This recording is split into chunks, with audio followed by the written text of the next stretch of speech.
Hey, good afternoon, good evening, good morning, wherever you're from. Welcome to News of the Money World. I'm Darcy Ongaro, and today I'm delighted to be in this virtual studio with Rupert Carlon from Kura KiwiSaver. Rupert, how are you? I'm good. How are you? Kia ora, everyone. Kia ora, Darcy. It's a beautiful evening here in Auckland. Let's get this done so we get outside again. That's right. It's one heck of a pink sunset in your neighborhood. Hey, what do we think about this? The new backgrounds. I've got some blue on my end. We got some pink on Rupert's end. It matches your complexion. That much I can say. Yeah. Oh, trust me, this pink complexion does so well over summer as well. There you go. Um, Just getting ready for I've got to sunshine. say though, the professionalism of your studio, it looks awesome. That back with the screen, and everything. I like it. I tell you what, if I had a few bobs behind me, I could change this town for the better. I'm going to be mayor one day with all these lights going on in here. You never know. I think you're Um, a little too mainstream to become mayor of Auckland, though, Darcy. we'll see about that, right? I think to become mayor of Auckland, you've got to basically be a sycophant and completely removed from reality. Ooh, that's good. That's good, but I'm not even going to go there. But But to let's talk. visualize something that I'm sure you will do an episode on your Monday shows again all about. That's right. That's right. Well, it says something about where we're at in the world, where we're okay talking about war, but not so much about local politics, right? Well, that says something. So let's talk about war, though. Well, let's talk about the energy crisis, if nothing else, and maybe we can start off that way first. So, what is going on in Europe? Are we still heading for an energy crisis? I know we've spoken about this a few times, and it's interesting to watch in the headlines in the media. It often starts with a lot of negativity, and then it kind of gets toned down a little bit. And this has been an interesting story in the European piece, where it seems like Europe, to a certain extent, has been caught off guard. Putin has kind of been just driving the dagger in or tightening up the screws, turning off the gas. Mysteriously, the gas lines blow up. Mysteriously, well, not so mysteriously, but half the nuclear power plants in France were shut down for emergency maintenance. Perfect storm. It sounds a bit weird to me, but now we're in this situation where it's all going down, right? And I guess what I want to know is like where to from here, Rupert. What do you think? Well, look, it's been fascinating, right? So we've got black screens. Um, It's okay. We can still see you. uh, so I find it absolutely fascinating. We've gone through a period for the last couple of months of been fretting about energy, thinking that Europeans were not going to be able to heat their homes. There were going to be factories shutting down, and there was just no way that the Europeans were ever going to be able to get enough gas for the up and coming winter. But lo and behold, we've now got a period where that gas storage facilities are at 100% of capacity, and actually prices are starting to fall and fall so sharply that energy companies don't want to sell that gas because they've bought it all at extortionately high prices over the summer, and prices are starting to fall pretty strongly. So yeah, Yeah. it's a very different world to where we thought it would be 3 to 6 Mhm. months ago. And I think Yeah. it's kind of a whether I don't know. I've kind of been thinking about this over the last couple of days. Is this really a sign of the absolute hysteria that the media is so good at kind of working up at the moment, or until we got ourselves too worked up about it? Are we just lucky, or what does all this mean? I just don't know, but I find it fascinating. Yeah. Yeah. Well, if it bleeds, it leads, right? And I think there's definitely something to be said about the negative media bias. And Yeah, when there's all these warnings that economic collapse is happening imminently, and we've got days left before the whole system falls apart. Well, Murphy's Law, now that I say that, that's probably going to happen. I guess it's tempting to kind of think and feel like it really is happening, but that no one really knows the script, right? We got to remember that. Like, no one really knows the script. We're speculating on what could happen.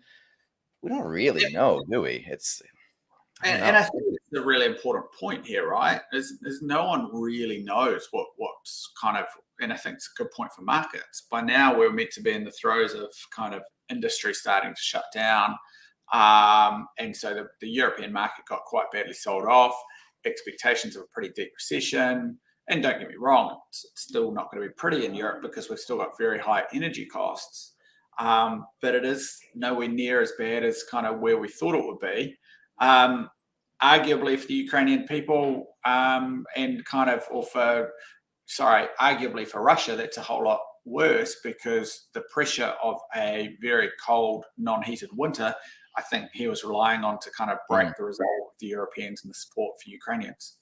Okay, and we'll kind of dig into that a little bit. Actually, there's something that we should probably talk about first, which is this news of the Money World Live, 24th of November. Hopefully, everyone's getting sick of me mentioning this. Rupert, you're going to be there. You're going to be you can be talking about all things that you really think, like what we were talking about before we push record. You'll be sharing those things. You'll be we'll be speculating on what we really think will happen next year. We've got some amazing guest speakers lined up, amazing sponsors who are contributing to make the night really cool. So if you haven't got plans, 24th November, check out the show notes. There's a link. We have sold probably about 20% of our capacity so far. So there's definitely plenty left, but tickets are being gobbled up. So I would suggest that you jump on there right now, gobble up a ticket for yourself, for your neighbor, for your best friend's daughter's niece. I don't know how that works. And then we'll see you all there. It'd be great to meet you. So there you go. Advertising bit done. Now, what were we talking about? That's right. Other things.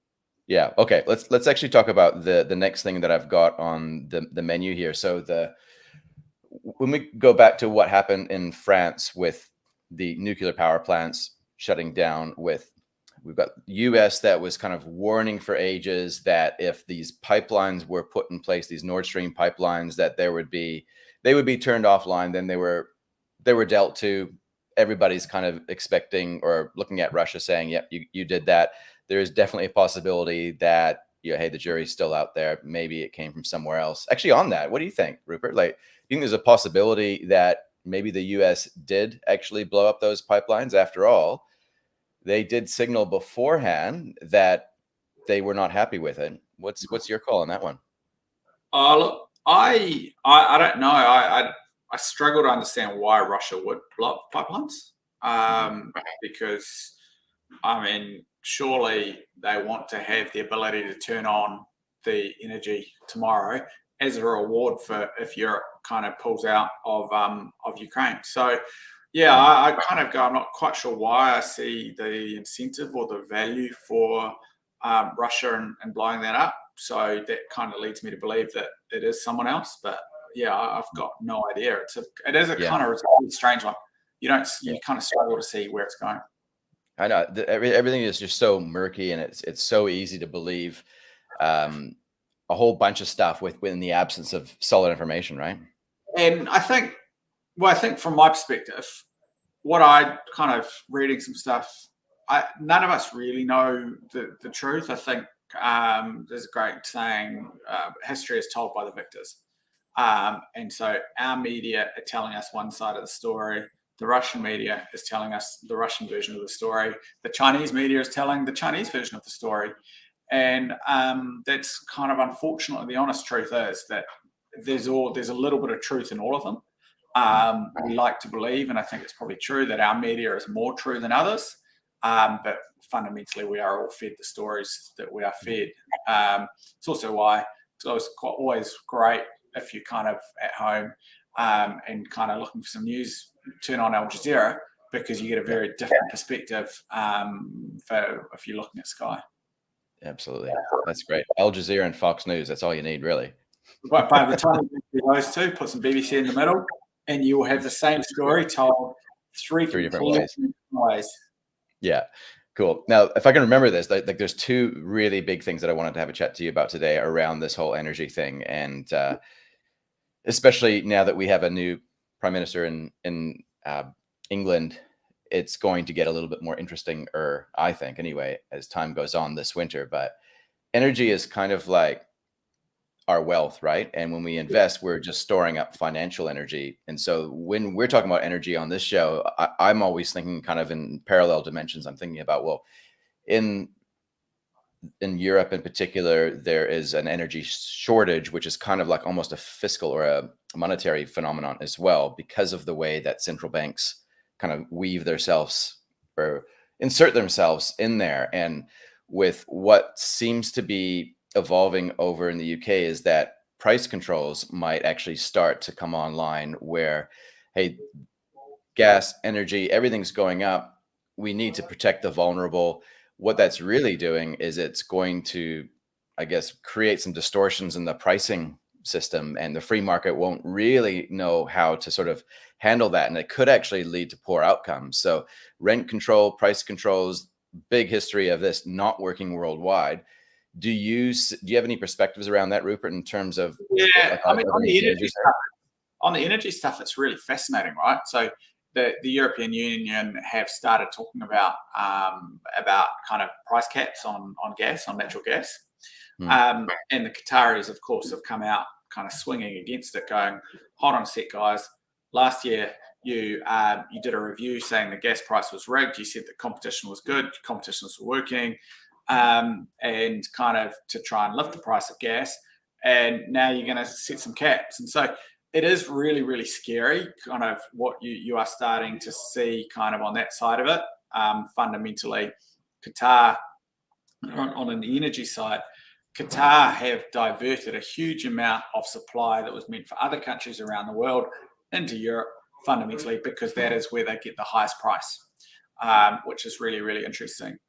On the other side of it, and you say controls mean that fundamentally prices will fall and you're going to end up moving the demand back to other countries. Qatar now becoming the largest global gas exporter and picking up a lot of where Russia is falling over. They are quite interesting, right? Because what they're saying is, hey, look, gone are the days of long-term contracts. We're just going to trade, and we're just going to kind of give anyone that's willing to pay the price, the highest price on the kind of the day, the biggest amount of money. So yeah, I think that's going to be a massive hindrance. Private market will always win this because unfortunately they can't control the global market. In the UK, it's even more interesting, right? Because what you've got is you've got a market where the chancellor has come out asking companies to show and government entities to show restraint on wages to try and control inflation. You go back into the 1970s, and they actually put rules in place limiting kind of pay increases for public workers to make it so that you could only go so far, as a way to make sure that to help control that bout of inflation. So yeah, it is pretty scary. There have been some pretty scary times in the past. Unfortunately, we're not very good at learning the lessons, and I can see that kind of coming back in if we don't start to get this inflation under control. Because if I zoom out and just think about this from let's just pick somebody in France, somebody in Germany or the UK, and they've got their, I don't know what it would be, $200 or £300 per month fuel bill, energy bill, and now prices skyrocket, but obviously there's an interest to make sure that we protect the vulnerable. So there's subsidies that get inserted in there.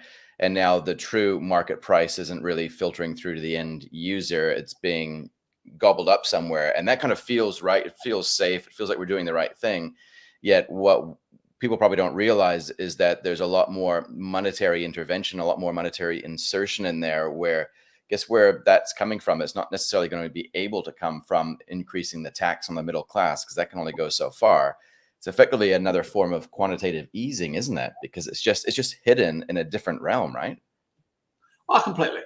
And at the end of the day, right, the key thing we've got to get our heads around at the moment is demand. And I think that's where it's kind of interesting, right? And you're seeing it all over the world, whether it be price controls, whether it be lots of different things. What we're struggling to do is actually hit demand. We keep on wanting to make it easier for people to afford things and for people to buy stuff, but that goes completely counter to what this current fight on inflation is meant to be doing. Yeah, you know what kind of feels like? You're a parent, so you kind of know what this is like. Let's say you have two different parents with completely different parenting styles. It feels like there's one really strict parent say, no, we got to rein things in, increase interest rates, get ahead of inflation, and then we have this helicopter jellyfish style parent on the other side, which is like, no, we don't want to hurt anybody. We're gonna have to give them subsidies now to make things okay. But really, that's causing it's like kicking the can or kicking the oil barrel or propane tank further down the road here, isn't it? Well, I think the way to think, I think taking that analogy one step further, right? Basically, politicians are like the parents going through a divorce. Right. And they only have they've got to kind of do everything they can to impress the kid as they're leading up to the divorce hearing, to make sure that they get the great settlement and making sure they win in the custody battle.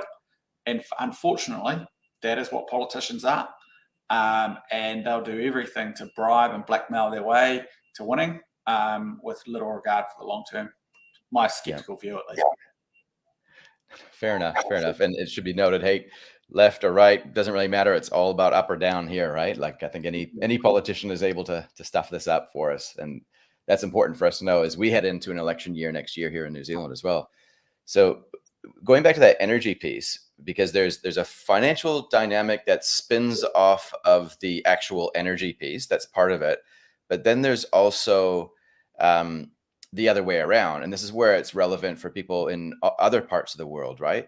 Like I'm wondering how the energy crisis, whether there really is an energy crisis or it's just an energy scare in the end, I wonder how that actually affects us here, say in New Zealand, as everyday investors. Why is this actually relevant for us to kind of keep an eye on this? Look, I think this is for three reasons, right? One is what you see in Europe is something that can happen anywhere.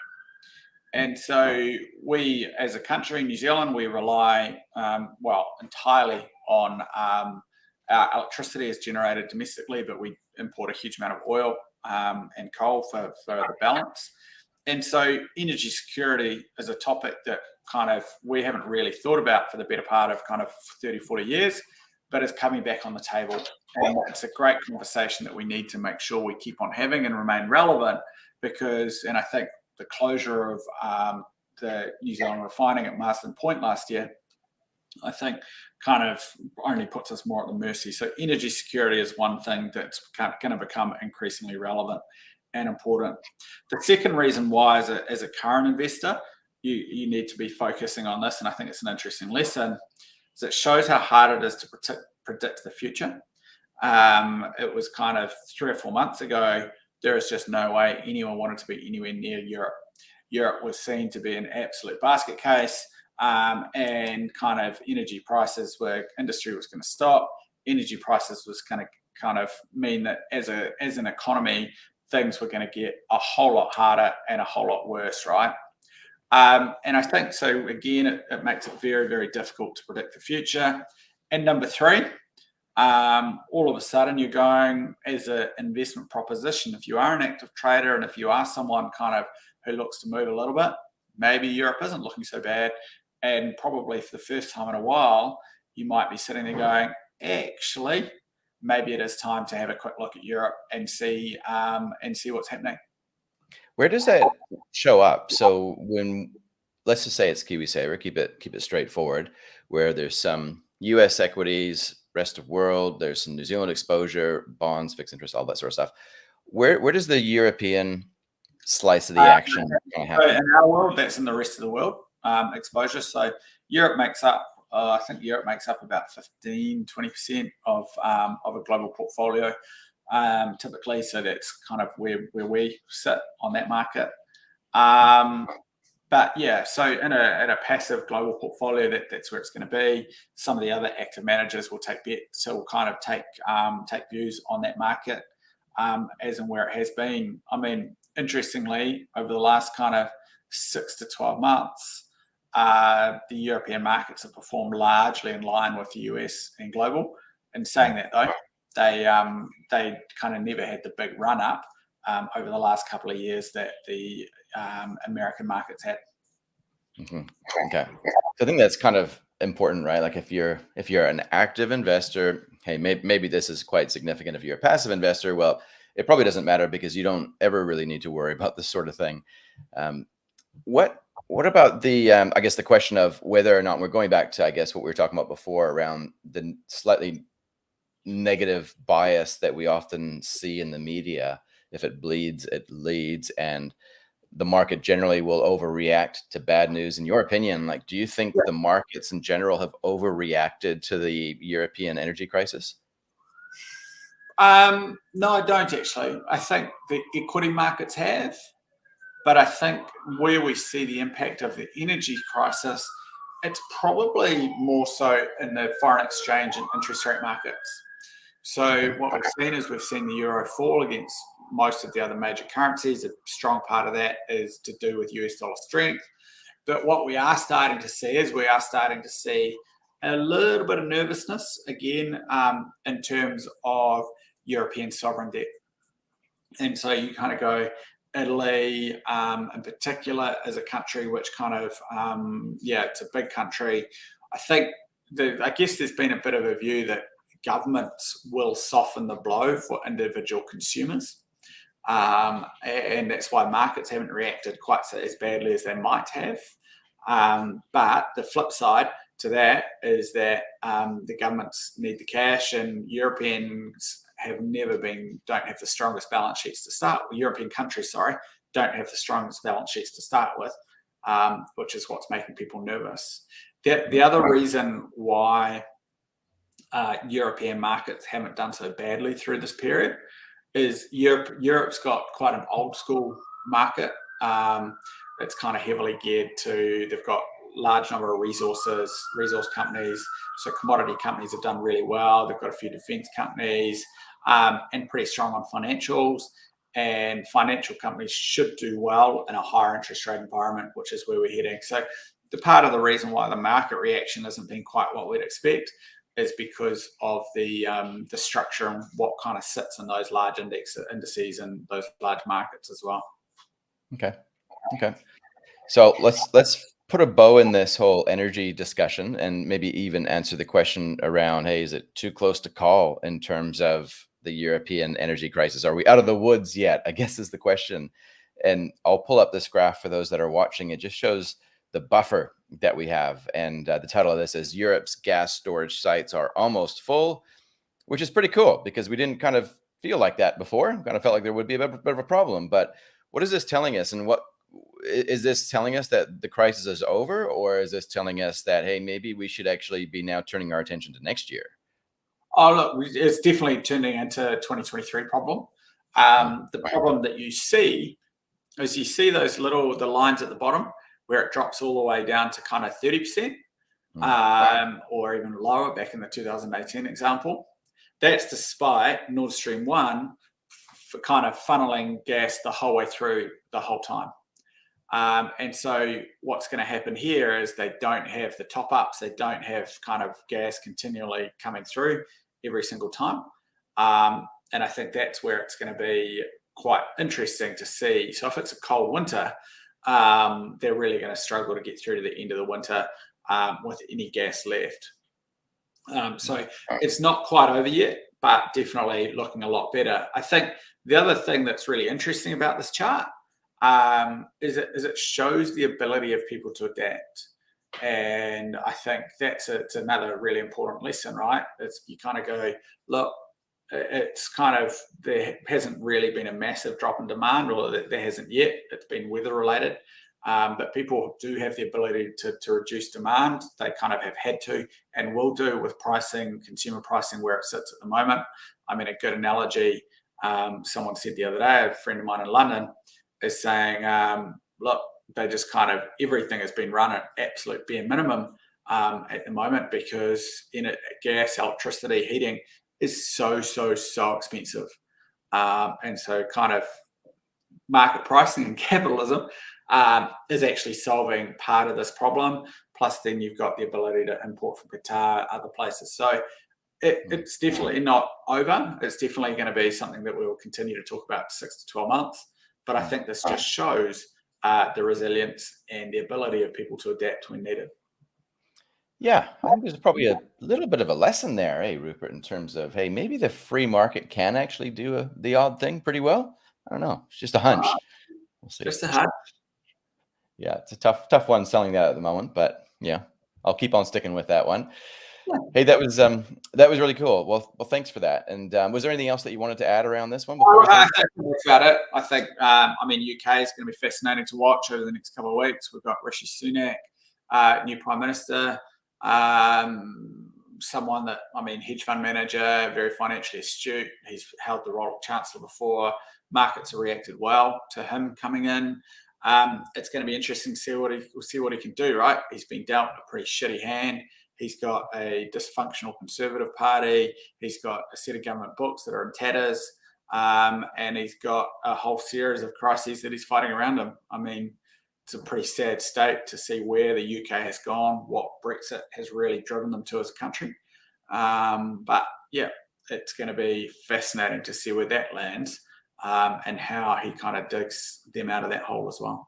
Yeah, that's cool. That's cool. I still wonder about 2023, right? Like I think it has the potential to surprise for the upside, and I don't want to predict things too. Look, I agree. It could easily surprise, and kind of writing a piece at the moment where, unfortunately, I think it very easily go either way. And whether you're going to put a probability on either one, are we looking at a recession scenario, which is another 20% down on the markets, or are we looking at a recovery scenario, which is 20% up?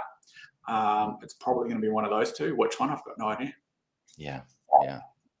Entertaining though, eh? Entertaining. Awesome. Okay. Well, thanks very much, everyone, for dialing in. What are you guys using?